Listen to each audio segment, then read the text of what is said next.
یار جو شخص نابینا ہے اسے کیا پتا کہ یہ پھولوں کی بہاریں کیا ہوتی، جو پیدائشی نابینا ہے اسے کیا پتا ہے کہ آسمان پر بزم کواکب کے رنگ کیا ہیں، اسے تتلی کے پروں میں قدرت کی سنائی کا کیا اندازہ ہو سکتا ہے، اسے مور کے پروں میں رنگوں کی مینا کاری کا کیا اندازہ ہو سکتا ہے، اسے پھوٹتے جھرنوں، بہتی ندیوں اور کوسے قضا کی رنگینی اور دھنک کی شوخیوں کا لطف کیسے نصیب ہو سکتا ہے، اس کو کیا پتا حسن کیا ہوتا ہے، اس کو کیا پتا جمال کیا ہوتا ہے۔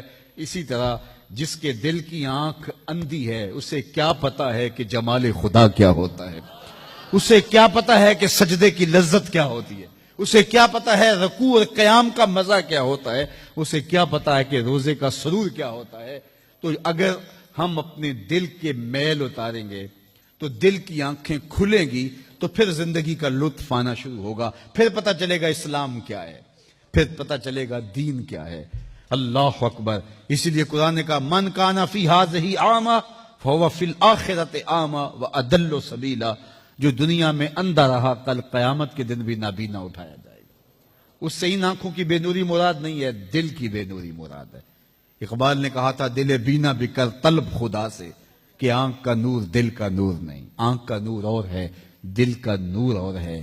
تو جس طرح آنکھ بے نور ہو جائے، آنکھ پر دھن، جالا، ککرے اور سفید اور کالا موتیا اتر آئے تو ہم سب کچھ بیچ کر کے بھی آنکھوں کا نور خریدنے کی کوشش کرتے ہیں۔ تو یار کبھی اجڑے ہوئے دل کا بھی تو علاج کرواؤ۔ علاج تمہارے گھر میں پڑا ہے، راتوں کی تنہائیوں میں اٹھ کے قرآن پڑھو اور ساتھ رویا کرو، دیکھنا دل کے میل اترنا شروع ہو جائیں گے، اور دل کے پردے سے وہ غلاستیں جب اتریں گی تو پھر پتہ چلے گا کہ دل جمال یار کیسے دیکھتا ہے، دل کی دنیا کیا ہے۔ وچے بھیڑے وچے چھیڑے وچے ونج مہانے ہو، 14 طبق دلے دے اندر تمبو وانگو تانے ہو، پھر پتہ چلے گا یہ دل دنیا کیا ہے۔ پھر اس کی تڑپ، اس کی بے چینی، اس کا اضطراب زندگی کا حاصل بن جائے گا۔ پھر زندگی کی بے چینی، دل کی بے چینی اور دل کا محبوب کی یاد میں تڑپنا تمہیں سرور دے گا۔ پھر تم ایک ایک عضو میں دل مانگو گے۔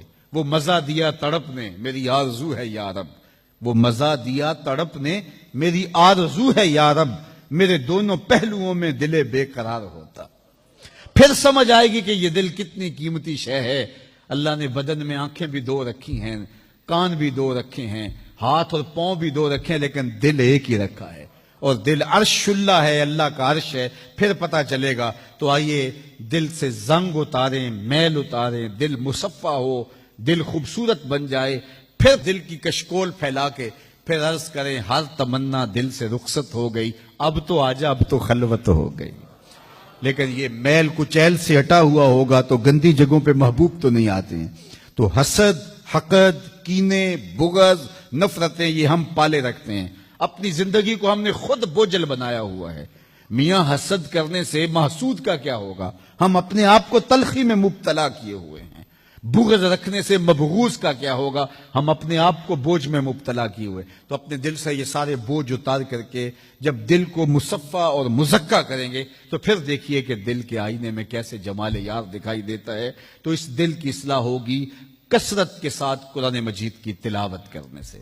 تو راتوں کی تنہائیوں میں اٹھ کے قرآن پڑھو، دیکھنا کہ کیسے دل کے زنگ اترتے ہیں۔ بعض لوگ بڑی عجیب خبر سناتے ہیں، میاں تمہیں کیسے پتا؟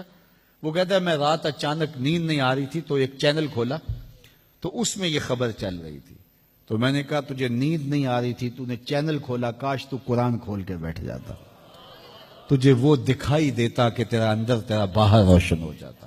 تو راتوں کی تنہائیوں میں اٹھ کے قرآن مجید پڑھنے کا مزاج پیدا کریں، اپنی صبح کا آغاز قرآن مجید کی تلاوت سے کریں، اپنے دن کو سمیٹیں، سونے کی تیاری کریں، سورہ ملک سے اپنے معاملات کو سمیٹیں۔ یہ چند دن کر کے دیکھ لیں۔ اور اگر آپ کو معاشی مسائل ہیں، مشکلات ہیں، تو سورہ واقعہ اس کے لیے یکسیر ہے۔ صرف 3 رکوع ہیں، اتنی یکسیر کہ جس کی زندگی میں سورہ واقعہ آ گئی وہ مشکلات میں مبتلا نہیں ہوتا، اللہ اس کے لیے رزق کے دروازے کھول دیتا ہے۔